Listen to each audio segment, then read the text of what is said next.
Let's make it super loud for the hilarious Logan Lockmiller.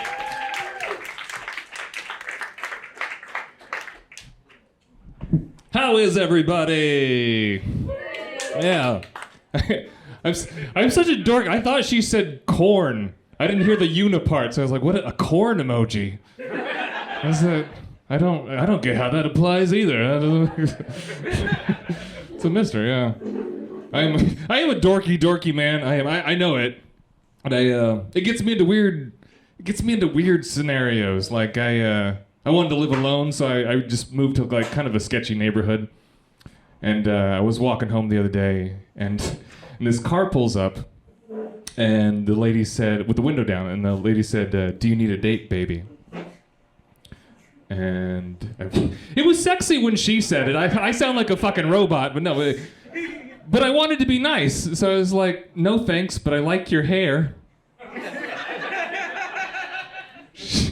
I might as well have been like, "And have a super duper day." She was, "No thanks on the sex," as she was driving away. It's not a mystery. Like sometimes I kind of have this hokey dokey way of expressing myself. When I was a kid, I was raised Mormon. And not like just Mormon. My mom is 11th generation Mormon, right? You can't be 12. That's it. This is as far back as it goes. It's not a new religion. They kind of just thought this shit up. So this shit is just cram-packed into my DNA. And I mean, it makes sense because like every time I tell someone that I was raised Mormon, they always assume that I am still currently Mormon. Like, even if the situation seems like crazy obvious, and I'm always surprised. I'm like, are you fucking high? Because I am so high. I just brought whiskey to your threesome that we are both participating in right now. No, I am not Mormon anymore. I told that last bit in front of somebody that I'm dating right now, and she was like, "Don't worry, I assumed that last part wasn't true." I could have a threesome. Could do it. It's not out of the realm of possibility. I can use the unicorn emoji. I know what's up. I'm hip with it. Yeah. But that's the kind of shit I'm talking about. Like, fuck, I've done some shit. Like, I know how to cook mescaline. But it comes out like this. That was like, I used to have a problem with alcohol. I did. Actually, in fact, you know, this is how long I've known Eliza and Bjorn. Like, I have been shit sloppy. It's been 2 years since I quit drinking, and it is. Thank you. Hey, thanks. I have been shit sloppy drunk on this stage. Like, if this stage could talk, I'd be like, Logan puked on me. No. Yeah.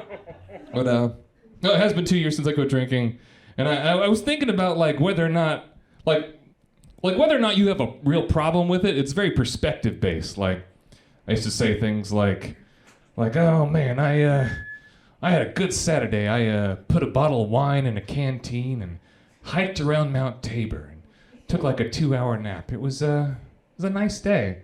And a friend will be like, "You got drunk alone and passed out in the woods. That's what you did. You can rebrand it if you want to. It's not a magical mountain walk. If you piss yourself, it becomes something different after that." The same friend told me I had an addictive personality, and I was like, "Thanks, I think you're very charming as well." Did not know what that meant at the time. Yeah, but yeah, some people are perfectly fine with drinking alcohol. Like, not to brag, but I was like really, really good at it. I was so good. I got a DUI on a bicycle. They do not just give those out. You really got to do something special. I ran a red light on Burnside, downtown Portland, with dirty words written all over my face in Sharpie marker. Thing is, I had forgotten that they were on my face when I tried to smooth talk the cop. I'm like, now that you mention it, I did have one cocktail I'd totally forgotten to, with bitch vagina, like all the way down here. The dumb thing is that I was the one that wrote it. This is not like a fall asleep with your shoes on circumstance. I did it. It probably sounded a lot more coherent when I was talking to the cop. Like, it probably sounded a lot more like, it probably sounded a lot more like that. Now my body is a temple because it used to be a porta potty. Okay. Well, I learned to drink in the South, and yeah, me and Nick, like, you always forget how, like, your redneck roots, like, until you connect with someone else that has redneck roots. And I was like, one time we had an argument about if a canoe was a good boat. I was like, oh, there it comes back. Yep, that's it. But I had a Southern grandma too, and she would say stuff in weird ways. She'd be like, "Can you hand me my keys? They're over there on the chifforobe." I'm like, I don't. What the fuck is a chifforobe? I don't. Oh, they're on the bureau next to the Davenport. And I'm like, Grandma,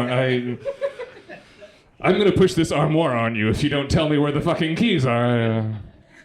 Which, yeah, I know, that sounds like a harsh way to talk to your grandma, but well, Grandma had weird words for two things: furniture and people that weren't white. So, fuck Grandma. Grandma can suck a dick. I don't care. Yeah. But, like I said, I did quit drinking. I had a lot of lifestyle changes over the past year. I also decided to become ethically non-monogamous, aka a friendly slut. It's unbelievable after the drunk voice that I did before. People have sex with that. That's what it sounds like when it's happening. Unfortunately, no one's having sex with this right now. What does it mean to call yourself polyamorous if you have 0 partners? Does that still count? Does it qualify? It feels like a meaningless title. I don't know.